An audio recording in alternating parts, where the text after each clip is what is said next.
हरे कृष्णा। मैं सीमा दुबे आप सभी का अपने चैनल पे बहुत बहुत स्वागत करती हूँ। आज हम चर्चा करने जा रहे हैं अरविंद केजरीवाल को, यानी कि दिल्ली इलेक्शन कमीशन ने यानी यमुना नदी में जहर पर जो उन्होंने इल्जाम लगाया कि इसमें अमोनिया है, इसमें जहर घोला गया है, तो ये चुनाव आयोग का कहना है ये दोनों बातें अलग अलग हैं। वहीं पे आज केजरीवाल को और भगवंत मान, आतिशी जी तीनों आज चुनाव आयोग के क्या 7 सवालों का जवाब देंगे। क्या वाकई में यमुना में जहर घोला है हरियाणा सरकार ने? तो इन सब के चक्कर में आज केजरीवाल क्या रिहा होंगे या फिर से जेल जाने की तैयारी चल रही है। मानहानि का केस उनके ऊपर चलेगा। जिस तरीके से उन्होंने झूठे इल्जाम लगाए हैं, झूठ का पुलंदा किसी और को बताते हैं, लेकिन वो ईमानदारी की कितनी उनके अंदर ताकत है, कितना वो झूठ का पुलंदा खुद में बने हुए हैं, ये कोई नहीं जानता। वो स्वयं अपनी सफाई का ठप्पा लगाते हैं और लोगों के सामने प्रस्तुत करते हैं। वहीं पे अब राहुल गांधी जी को भी पता चल गया है कि केजरीवाल कितना झूठ बोलते हैं। वहीं ओवैसी जो AIMIM के प्रमुख हैं, उनका भी कहना है कि केजरीवाल झूठ बोलते हैं। जमकर निशाना साध रहे हैं इस समय, क्योंकि उस समय ओखला और मुस्तफाबाद 2 जगह की सीट उनको मिली है, जहां से वो अपना प्रचार प्रसार कर रहे हैं। उन्होंने ये कहा कि वो टेम्स नदी बनाने की जो बात कही थी कि कनाडा जैसा हम टेम्स नदी बना देंगे, वो भी आज तक ना बना पाए, लंदन की जैसी। लेकिन उन्होंने टेम्स नदी तो छोड़िए गंगा नदी का पानी भी शुद्ध नहीं कर पाए। वो शराब घोटाले में इतने लंबे गए हैं, यानी कि पानी में जहर नहीं है लेकिन शराब में जहर जरूर है, जो दिल्ली की जनता पी रही है।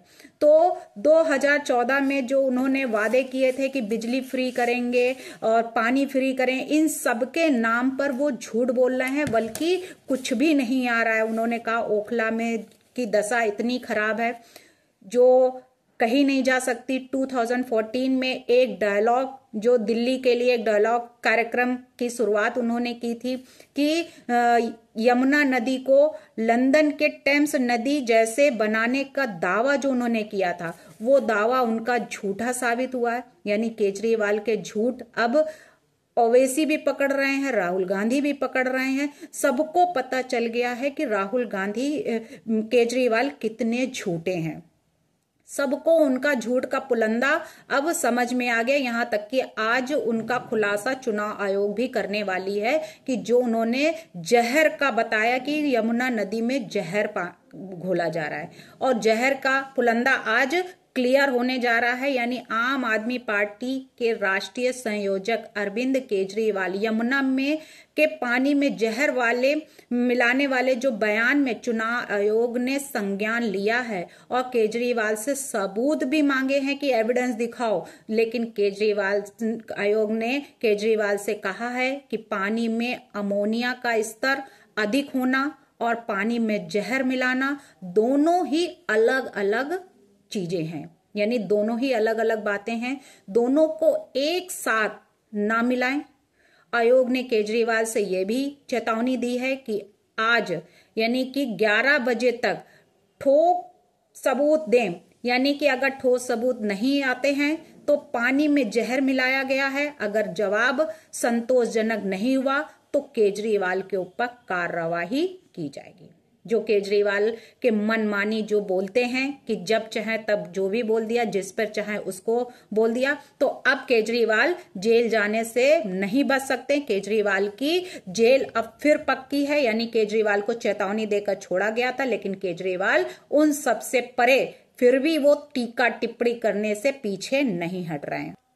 चुनाव आयोग ने यह भी बोला था केजरीवाल से कि यमुना में जहर अगर घोला गया है तो उसका सबूत यानी कि उसका एविडेंस उनको दें कि वाकई में उसमें जहर घोला गया है या फिर हवा में बात कर रहे हैं। तो चुनाव आयोग ने केजरीवाल से जो 5 सवाल पूछे, उन 5 सवालों का जवाब क्या केजरीवाल जी आज दे पाएंगे?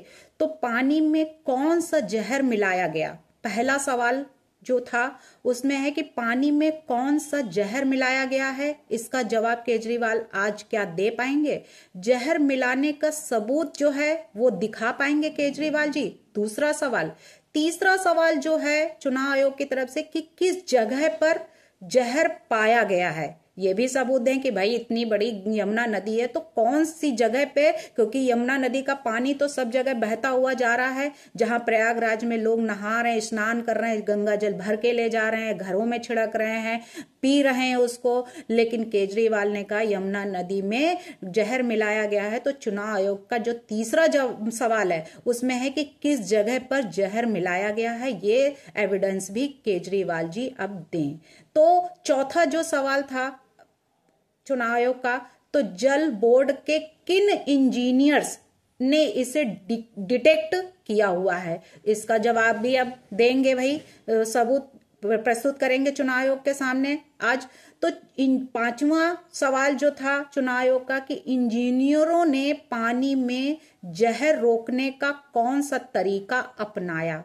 तो ये सारे सवालों से घिर चुके हैं केजरीवाल जी। क्या आज अपनी सफाई में कुछ एविडेंस वो प्रस्तुत करेंगे जिससे उनके ऊपर कार्रवाई ना हो? क्योंकि उनके साथ मुख्यमंत्री सीएम आतिशी जी दिल्ली की, भगवंत मान दोनों ही जाएंगे वहां पे केजरीवाल की तरफ से उनकी तारीफ करने के लिए कि भाई इनका कसूर है या नहीं है, इन्होंने ऐसा कहा है तो क्यों कहा है, आखिरकार उसमें जो एविडेंस मिल गए हैं तो उनको कैसे प्रस्तुत करेंगे। तो इन सबको साथ में जाकर प्रस्तुत करने के लिए उनके साथ केजरीवाल के साथ आज चुनाव आयोग में प्रस्तुत होंगी आतिशी और भगवंत मान भी केजरीवाल के साथ। क्या अरविंद केजरीवाल जी अपने ही वादों में फंस गए हैं? अरविंद केजरीवाल चकाचक तो नहीं कर पाए यमुना को, लेकिन शुरू हो गई है जहर की राजनीति। जहर वाले बयान से बैकफुट पर आ गए हैं केजरीवाल जी। 2014 में जो दिल्ली डायलॉग कार्यक्रम में यमुना नदी को लंदन के टेम्स नदी जैसा बनाने की जो उन्होंने एक अभियान चलाया था, एक कार्यक्रम किया था, उस कार्यक्रम में यानी कि उन्होंने जैसा दावा किया था वो दावे तो आज तक आम आदमी पार्टी साबित ना कर सकी। और आप पर कांग्रेस और बीजेपी अब क्यों हमला बोल रही है? क्योंकि वो अपने जो वादे किए उन वादों पे झूठे साबित हुए, झूठ का पुलंदा बन गए हैं केजरीवाल जी। तो अब जहर घोलने वाले जो बयान उन्होंने देकर खुद में वो फंस गए हैं। कहते नहीं है कि दूध का दूध और पानी का पानी बहुत जल्द होने वाला है। वो तो सोच रहे थे कि हम किसी दूसरे के घर का शीशा तोड़ेंगे, लेकिन उनका ही शीश महल टूट गया।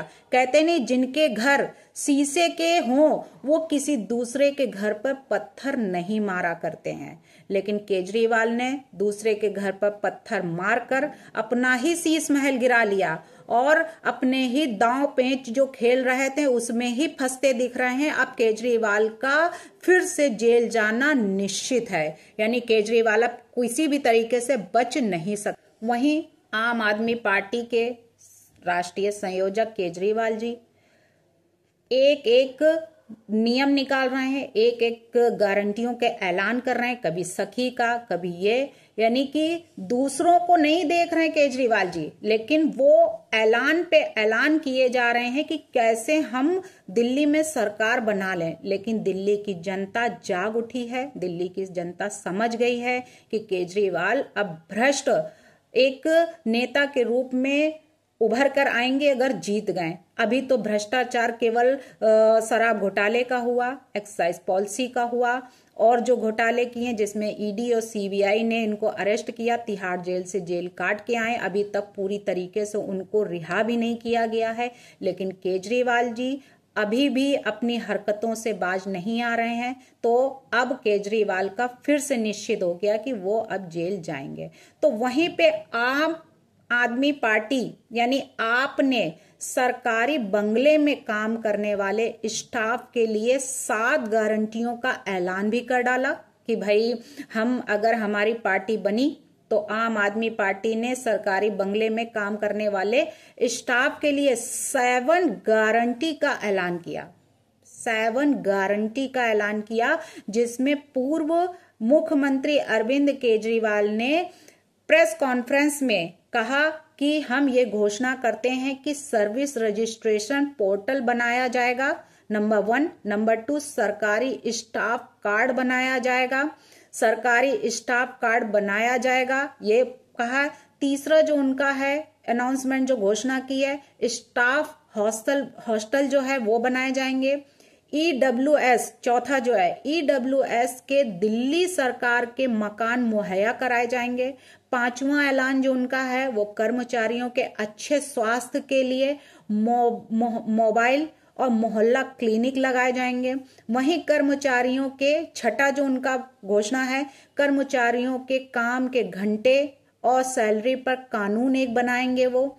7 और लास्ट जो है उनका, कर्मचारियों को 10 लाख का बीमा, 5 लाख का स्वास्थ्य बीमा, बेटी की शादी के लिए 1 लाख और बच्चों को स्कॉलरशिप दी जाएगी। इतना ऐलान केजरीवाल जी ने किया। यानी केजरीवाल जी ऐलान पे ऐलान किए जा रहे हैं, लेकिन वो ये नहीं सोचते हैं कि हम जो पॉलिसियां निकाल रहे हैं उस पे ऐलान करें और उन पे खरा भी उतरें। केवल ऐलान करने से ही कुछ नहीं होता है। हर सरकार आती, हर 5 साल में आती है, लेकिन ऐलान करके और फिर भूल जाना जीतने के बाद, तो जनता अब वो सब समझ गई है कि कौन ये वादे पूरे करता है और कौन वादों से मुकर जाता है जीतने के बाद, कौन सामने आकर सहायता करता है मुसीबतों में और कौन मुसीबत के टाइम पे गायब हो जाता है। तो जनता उन नेताओं को समझ गई है कि अब हमारे यहाँ का जो भी सीएम होगा या पीएम होगा या फिर मेयर होगा या फिर एमसीडी का होगा, जो हमारे यहाँ गंदगी ना, जैसा कि स्वाति मालीवाल ने 3 ट्रक कूड़ा भरकर अरविंद केजरीवाल के, बल्कि उन्हीं की पार्टी की राज्यसभा सांसद स्वाति मालीवाल, कल ये घटना हुई कि उनके ही घर के सामने कूड़ा फेंकने के लिए गई और वहां पे उनके घर के सामने कूड़ा गिराया।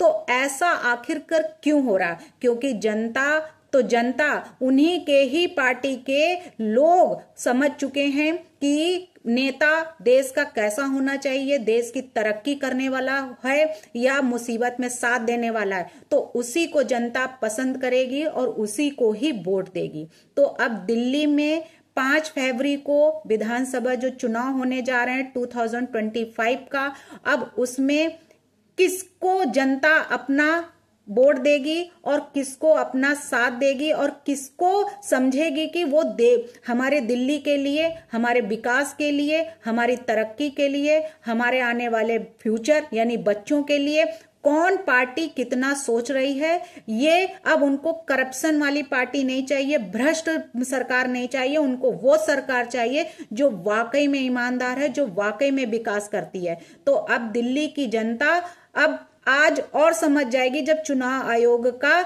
डिसीजन आएगा कि यमुना में जहर है। यमुना में जहर तो कृष्ण कन्हैया भी कूद कर गए थे जब सांप ने उसमें अपना जहर उगला था, लेकिन किशन कन्हैया जैसे लोग जो वहां पे यमुना में बॉल लेने के लिए गए, यमुना में डुबकी लगाई, लेकिन उस जहर को पीकर और उसमें से निकल कर आ गए। यानी कि उनके ऊपर भी विष का प्रभाव नहीं पड़ा था, क्योंकि वो भगवान थे, उनका मन साफ था, वो लोगों की सहायता करते थे, ना कि लोगों को नुकसान पहुंचाते थे। तो भगवान कृष्ण का तो चमत्कार वहां पे हो गया यमुना नदी में, लेकिन अब वहां पे ऐसा कोई सांप कौन सा घुस गया है उस यमुना नदी में जो फिर से जहर फैला रहा। तो वो दिल्ली की ही जनता समझ सकती है कि उस यमुना में अब कौन सा सांप बैठा, जो दिल्ली की सरकार जिसने इतने भ्रष्टाचार फैलाया, इतने घोटाले किए, वही सांप उस यमुना नदी में जहरीला विष फैला सकता है, ना कि कोई और। तो अब उस विष को पीने के लिए डेवलपमेंट करने वाली, विकास करने वाली सरकार आ गई है। अब उसका दूध का दूध, पानी का पानी हो जाएगा, लेकिन उस सरकार के ऊपर कोई विष का असर नहीं पड़ेगा। विष का असर तो उस पर पड़ेगा जिसने विष वहां पे फैलाया है उस यमुना नदी में। तो उस सांप को अब कोई छोड़ेगा नहीं। कहते नहीं है सांप तो अपने को भी नहीं छोड़ता है, अपने ही बच्चे को निगल जाता है। तो सांप को अब सबक सिखाएगी जनता दिल्ली की, चुनाव आयोग सिखाएगी उस सांप को जिसने ये जहर घोला है। तो अब दूध का दूध पानी का पानी आज 11 के बाद होने जा रहा है और फैसला बिल्कुल क्लियर हो जाएगा कि वाकई में वहां पे कौन सांप बनकर डस रहा है, कौन अपने बच्चों को निगल रहा है और कौन वहां पे कीचड़ में भी कमल खिलकर और उस विष को पीकर भी लोगों की सहायता कर रहा है। भारत माता की जय। वंदे मातरम। जय श्री राम।